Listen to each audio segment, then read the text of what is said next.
admettons que vous gagnez vraiment, concrètement, matériellement, 1 heure par jour dans votre agenda. Si c'était le cas, si c'était vraiment vrai, si c'était possible, comment vous sentiriez-vous ? Bienvenue à toutes les femmes ambitieuses. Vous écoutez l'épisode 141 et aujourd'hui je vous parle de productivité et plus précisément de gagner 1 heure par jour. Je m'appelle Jenny Chamas, je suis Master Coach certifiée. Femme ambitieuse est le premier podcast sur le leadership en France. Ici, j'aide les femmes à dépasser les obstacles pour intégrer et mener les organes de direction des entreprises, développer leur entreprise, piloter leurs équipes et devenir de meilleurs leaders.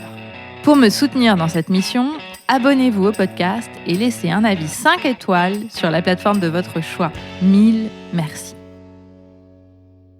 Avant d'entrer dans le vif du sujet du jour, je vous rappelle que les inscriptions à notre formation digitale événement sur le nouveau leadership au féminin sont ouvertes et qu'il ne reste que 4 jours pour vous y inscrire et peu de places disponibles.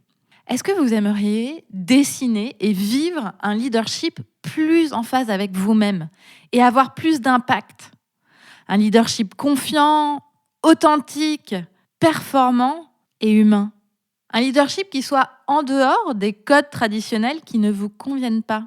C'est exactement pour vous permettre d'atteindre cet objectif que nous avons imaginé une journée de formation digitale de 9h à 16h en direct le samedi 12 juin.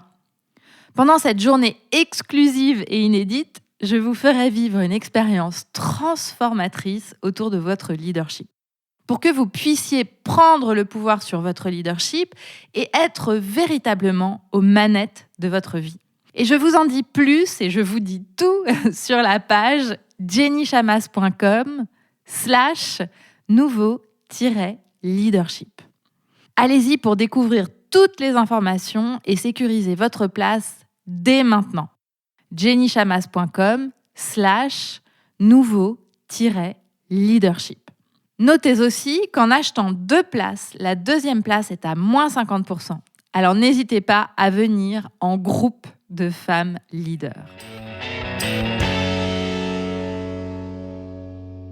Pourquoi je vous parle de gagner 1 heure en tant que dirigeante ? Parce que je suis confrontée au quotidien, que ce soit dans mon travail de master coach, mais aussi dans les relations que j'ai dans la sphère privée, et en même temps, en tant que moi-même entrepreneur et dirigeante, je suis confrontée à des femmes qui sont débordées. Débordées, fatiguées, épuisées, to-do list énorme, et qui essayent de tout gérer de front. Et si j'enseigne particulièrement ça aujourd'hui, c'est évidemment que j'ai à cœur de vous aider si c'est votre cas, et aussi parce que si vous demandez à mon entourage, je suis la pro de l'organisation. C'est-à-dire que c'est un truc un peu inné chez moi.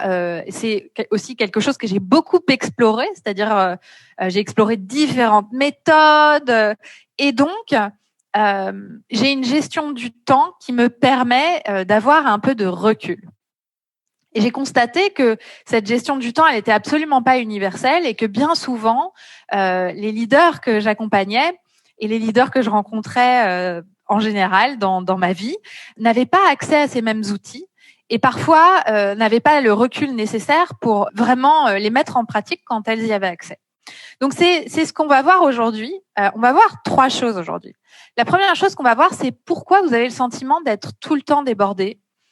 Et du coup, d'être épuisé, de pas savoir quoi faire et d'être sans cesse à éteindre les feux. Donc souvent, on éteint les feux, donc on est dans l'opérationnel à fond, alors que on aimerait pouvoir avoir plus de recul, être plus dans la stratégie. On trouve jamais le temps de le faire. On va explorer pourquoi, parce que comprendre pourquoi, c'est déjà en partie répondre à la question de comment faire pour que ça s'arrête. La deuxième chose que je vais faire, c'est que je vais vous enseigner 2 outils qui ont radicalement changé ma perception du temps, qui aident énormément mes clientes et qui, j'espère, vous aideront. Et ce sont des outils que vous allez pouvoir mettre en pratique dès aujourd'hui. Donc l'idée, c'est pas de se construire une montagne avec plein de trucs à mettre en place. C'est très simple. Alors moi, j'aimerais que vous me disiez quelque chose. Admettons que vous gagnez vraiment, concrètement, matériellement, 1 heure par jour dans votre agenda. Si c'était le cas, si c'était vraiment vrai, si c'était possible, comment vous sentiriez-vous ? Ce serait quoi l'émotion que vous ressentiriez si vous pouviez gagner 1 heure par jour ? Le problème principal, c'est que vous vous sentez constamment débordé. Débordé parce que il y a énormément de choses à gérer. Plein de projets en même temps à mener de front. Il y a toutes les réunions auxquelles vous êtes invités, celles que vous créez vous-même.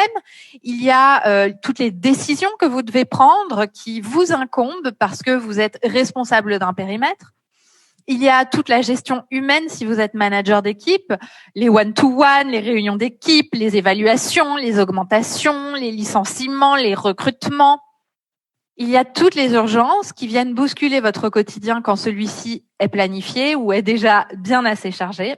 Et donc, tout ça fait que vous êtes sans cesse en train de courir, en train d'essayer de cocher toutes les cases de ça c'est bon, ça c'est fait, ça c'est fait, ça c'est fait, ça c'est fait.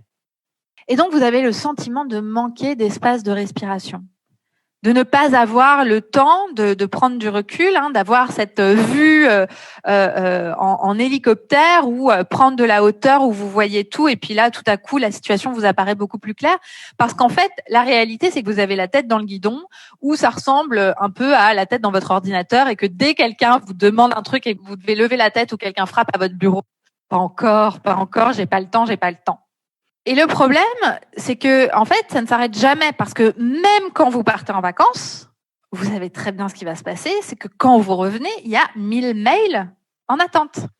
Donc, en fait, vous n'êtes jamais vraiment libéré de cette to-do list immense de choses à faire. Ça ne s'arrête jamais. Et évidemment, là, moi, je parle du côté professionnel, mais c'est possible que ça s'ajoute au côté personnel. Déjà, si vous êtes maman ou si vous vous occupez d'enfants, il est possible que cette to-do list soit doublée avec tout ce que vous faites par ailleurs dans votre vie privée. Et bien souvent, le souci, c'est que quand on est face à ça, on pense que c'est structurel. Soit on pense que de toute façon, j'ai une carrière ambitieuse et j'ai des enfants, donc naturellement, c'est forcé que je sois débordée. Ou alors, je travaille dans un environnement précis qui fait que, en fait, c'est pas possible autrement. Alors, pour peu que vous travaillez dans le conseil, dans la FUSAC, que vous soyez avocate, voilà, il y a plein de fonctions, médecins, dans lesquelles, en fait, vous vous dites, en fait, structurellement, c'est pas possible autrement puisque tout le monde dans mon secteur travaille comme ça. Donc, en fait, j'ai pas le choix. Et du coup, vous êtes confronté un peu à un mur. Qu'est-ce que je fais, moi ? Qu'est-ce que je fais pour me sentir moins débordée face à ce mur ? Déjà, je voudrais vous dire que le vrai problème n'est pas structurel. Je ne vais pas discuter les problèmes de structure. C'est-à-dire qu'il y a effectivement des professions où les habitudes des professions sont de travailler structurellement sans s'arrêter. Et c'est-à-dire faire des nocturnes, travailler beaucoup.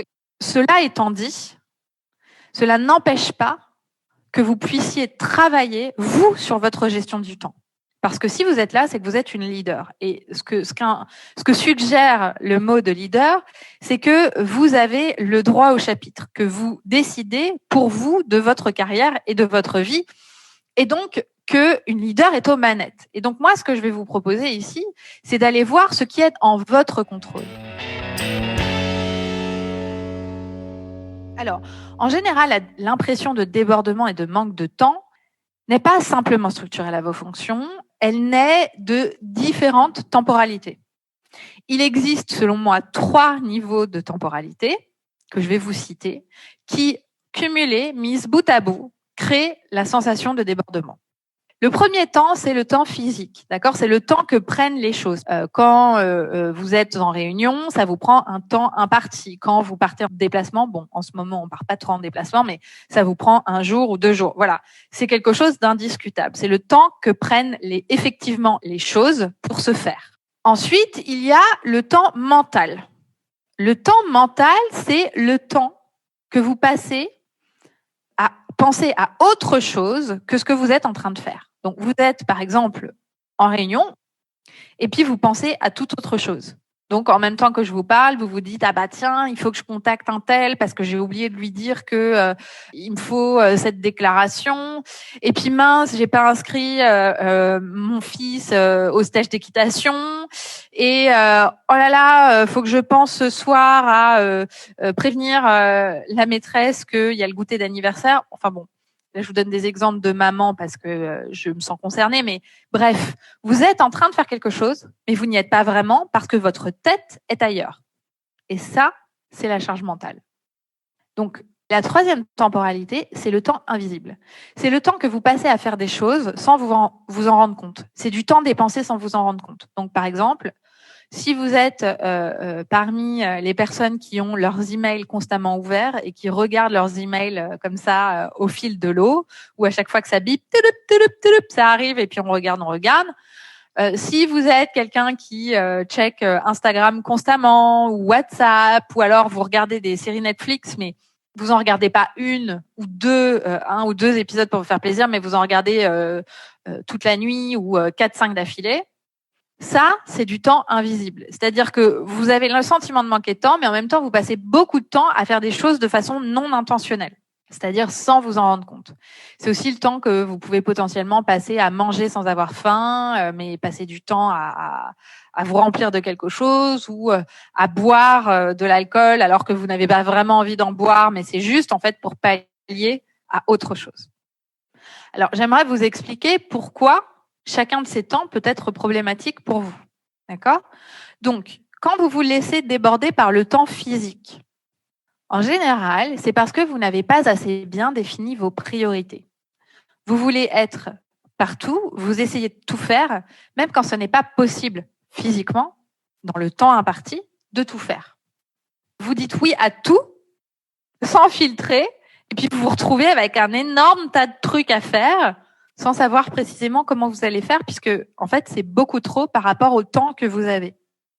Vous avez, par exemple, aussi du mal à déléguer, c'est-à-dire à faire confiance à d'autres personnes pour qu'elles fassent ce que vous n'allez pas faire. Et donc, vous essayez de tout gérer, de tout contrôler, de dire oui à tout pour surtout ne blesser personne. Et le résultat, c'est que vous ne gérez pas bien votre temps physique et donc vous êtes débordé.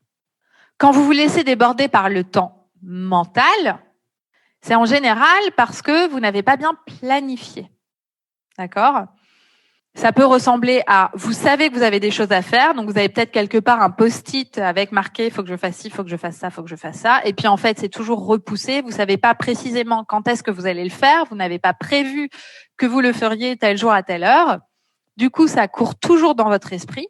Ça ne s'évacue pas. Parce que votre cerveau veut vous protéger du danger. Donc, à partir du moment où il sait que ça, il faut absolument que ce soit fait, et tant que c'est pas fait, ou tant que c'est pas planifié, il va sans cesse vous le rappeler en vous disant et en vous envoyant le message que, surtout si vous oubliez, ça va être catastrophique, le monde va s'écrouler. Évidemment, en vrai, le monde ne va pas s'écrouler, mais simplement, c'est comme ça que le cerveau fonctionne. Et là, ici, c'est l'incertitude qui crée le débordement. Vous créez de l'incertitude quand vous ne planifiez pas. Quand vous ne planifiez pas, vous ne savez pas précisément quand est-ce que vous allez traiter les choses. Ça crée de l'incertitude et l'être humain déteste l'incertitude. Mais la sensation de débordement, elle est liée pas à la charge du travail, elle est liée principalement au fait que vous ne vous êtes pas organisé, vous n'avez pas planifié, vous ne savez pas quand est-ce que vous allez faire les choses, ni combien de temps ça va vous prendre. Et du coup, votre cerveau identifie ça comme une énorme montagne. En général, quand vous êtes débordé par le temps mental, c'est aussi le signe que vous avez du mal à lâcher prise sur les choses. Vous avez envie que tout soit parfait, vous voulez surtout que tout soit fait, que tout soit géré. Et ça crée du débordement. Parce que la réalité des choses, c'est que tout ne peut pas être parfait. Ça n'existe pas, la perfection. J'aimerais bien, mais sinon je vous dirais comment faire, mais ça n'existe pas. Enfin, quand vous êtes débordé par le temps invisible, c'est parce que vous n'êtes pas assez intentionnel sur la façon dont vous passez le temps. Vous ne vous rendez pas compte du temps que vous perdez, par exemple, à lire vos mails, à scroller sur Instagram ou sur les réseaux sociaux, du temps que vous passez à vous refaire des films dans votre tête de trucs qui se sont passés. quand on n'apprend pas à bien gérer son état d'esprit, ça peut pas se faire automatiquement. C'est quelque chose qu'on a besoin d'apprendre à faire. Et évidemment, c'est normal parce qu'on ne vous a jamais appris ça à l'école. L'idée ici, ça n'est pas de vous flageller et de vous dire « Ah ben oui, mais c'est exactement moi, de toute façon je suis nulle, de toute façon j'y arriverai jamais ». L'idée, c'est de se dire « Ah tiens, maintenant je comprends pourquoi j'ai ce mécanisme. Pourquoi ce mécanisme se met en route, quelle en est la cause ?» Et cet éclairage-là va vous permettre ensuite de décider pour vous-même de là où vous avez envie d'agir, de qu'est-ce qu'il faudrait faire pour que ça change. Et pour vous permettre ça, je vais vous présenter 2 outils qui peuvent vous aider justement à faire que ça change pour vous. Le premier outil dont je veux vous parler, c'est la priorisation.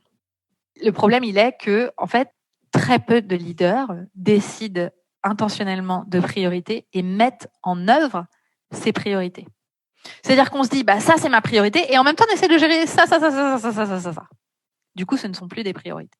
Il ne peut pas y en avoir 10, parce que sinon, ça n'est plus une priorité. La priorité, c'est ce qu'on va décider qui est le plus important, et on décide que c'est le plus important, soit parce que c'est le plus important pour soi, soit parce que c'est la priorité de l'entreprise, soit parce que c'est ce qui va créer le plus de valeur. Et donc, on va décider de quelles sont maximum nos 3 priorités.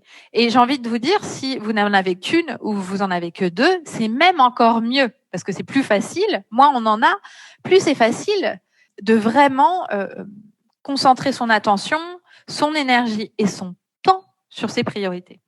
Et l'idée ici, c'est que quand on décide de ses priorités, ce soit en phase avec le temps qu'on passe.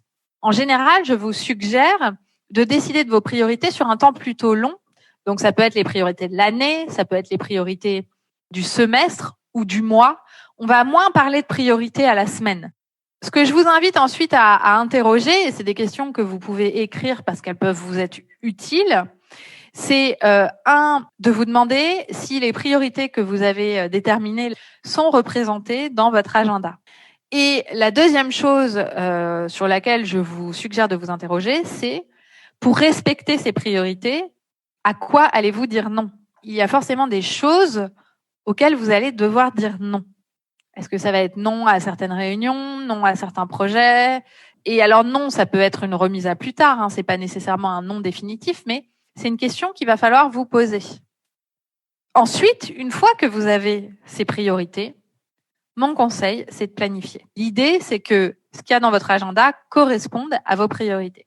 Je vais vous donner quelques conseils pour vous aider à planifier. La première chose, si vous avez ce sentiment d'être constamment débordé, c'est de prévoir en amont des temps pour vous, c'est-à-dire des temps de repos. Pourquoi? Parce que quand on est débordé, la première chose qui saute, c'est toujours le temps pour soi et le temps de repos. Sauf que le temps pour soi et le temps de repos, c'est un temps où on recharge les batteries et où on crée de l'énergie. Et cette énergie, elle permet d'être beaucoup plus efficace et beaucoup plus productive. Donc, plus vous assurez d'avoir un peu de temps pour vous et donc de prévoir dans votre planning d'abord les moments pour vous et après le boulot, et plus vous garantissez que vous gardiez un niveau d'énergie élevé, que vous soyez capable de mener à bien vos projets, vos priorités et que vous puissiez créer des résultats. Deuxième conseil que je vous donne, c'est de prévoir des plages horaires pour vos emails, pour toute la gestion des messages en entreprise. Il y a aussi beaucoup d'entreprises qui fonctionnent avec Slack. Slack, les emails, prévoyez des plages horaires pour ça. Parce qu'en fait, sinon, ce qui se passe, c'est que quand vous travaillez sur des sujets qui vous demandent de la concentration, vous êtes constamment déconcentré. Et en fait, vous perdez du temps. Et ça crée clairement un problème de temps physique et une charge mentale. Et si nécessaire, et si votre profession le demande, vous pouvez prévoir plusieurs plages horaires par jour. Troisième chose que je vous conseille, c'est si vous avez une équipe, c'est de déterminer les plages horaires sur lesquelles votre équipe peut vous solliciter.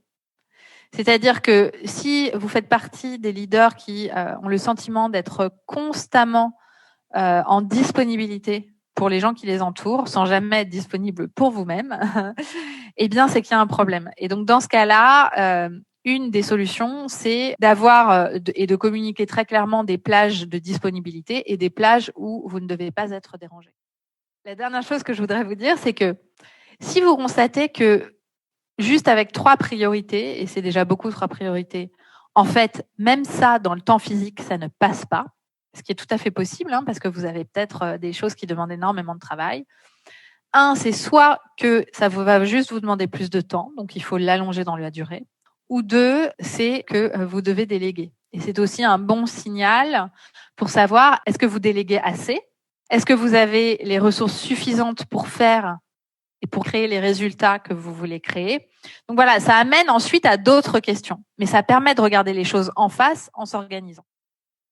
Le deuxième outil, c'est un outil de prise de recul. Souvent, on a trop la tête dans le guidon quand on est débordé. Malheureusement, ça impacte nos performances. Pourquoi? Parce que déjà, on est trop dans l'opérationnel. Quand on est leader, très souvent, on a des fonctions qui nous demandent d'être stratégiques, c'est-à-dire d'avoir une vision globale, de pouvoir réfléchir aux objectifs à court, moyen et long terme, de pouvoir réfléchir aux stratégies pour atteindre ces objectifs. Et ça demande du temps. Ça demande du temps de cerveau, ça demande de l'espace et ça ne peut pas se faire dans l'opérationnel. La deuxième chose, quand vous êtes débordé et que vous manquez de recul, et notamment quand vous pilotez une équipe, c'est que vous allez avoir des difficultés de discernement. Vous allez avoir du mal à voir vraiment ce qui se passe au sein de votre équipe, à être à l'écoute de tout ce qui est implicite, qui est non dit, et à voir quels sont les vrais axes problématiques ou axes de développement. Quand on est focalisé sur son ordinateur ou sur ce qu'on a à faire et qu'on se sent envahi dès que quelqu'un nous aborde, parce qu'on se dit qu'on manque de temps, qu'on n'a pas le temps de répondre, dans ces cas-là, quand notre état d'esprit est là, on a du mal à bien voir les enjeux qu'ont les personnes autour de nous. Or, quand vous êtes une leader, vous ne devez pas juste faire votre travail, et c'est-à-dire dans l'exécution et dans l'opérationnel. Vous avez une équipe à emmener avec vous. Et donc, il est nécessaire, il est indispensable d'avoir du temps pour votre équipe. Parce que c'est comme ça que vous allez créer des résultats au sein de l'entreprise. Ce que je vous propose, c'est d'adopter de façon au moins hebdomadaire, sinon quotidienne, une marche méditative. Donc, qu'est-ce que cette marche méditative? L'idée, c'est que vous preniez au moins 15 minutes pour vous, pendant lesquelles vous allez marcher. Vous sortez de votre bureau, vous sortez à l'air libre et vous allez marcher pendant 15 minutes. Pendant cette marche, ce que je vous suggère, c'est de ne rien prendre avec vous d'autre qu'un papier et un crayon. Vous n'allez pas prendre le téléphone portable, d'accord? Donc l'idée, c'est vraiment de se détacher de tout ce qui est sollicitation extérieure. Vous n'allez pas nécessairement marcher avec quelqu'un, vous n'allez pas appeler votre copine pour papoter, pour prendre l'air. L'idée de cette marche, c'est d'être seul avec vous-même et votre cerveau. Pourquoi? Parce que dans notre société, on a très peu l'occasion d'être seul avec son cerveau. Et ça, c'est d'autant plus vrai depuis l'existence d'Internet, des réseaux sociaux où on est constamment connecté et sollicité. Et du coup, ce que pourrait faire notre formidable machine qu'est le cerveau, il ne le fait pas, c'est-à-dire résoudre les problèmes, parce qu'en fait, on est constamment concentré sur autre chose. Donc la marche méditative, l'idée, c'est de vous retrouver seul avec vous-même et votre cerveau pour laisser fonctionner votre cerveau.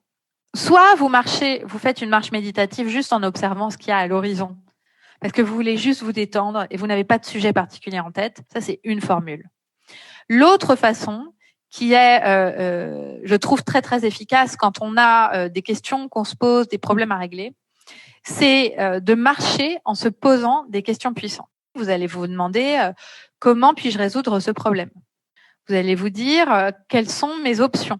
Qu'est-ce qui pourrait m'aider mais que je ne vois pas encore? Qui pourrait m'aider à faire avancer le sujet? Parmi mes options, qu'est-ce qui a le plus de sens pour moi? Intuitivement, qu'est-ce que mon corps me dit? Si je pouvais tout faire, qu'est-ce que je ferais? Si je n'avais pas peur, qu'est-ce que je ferais?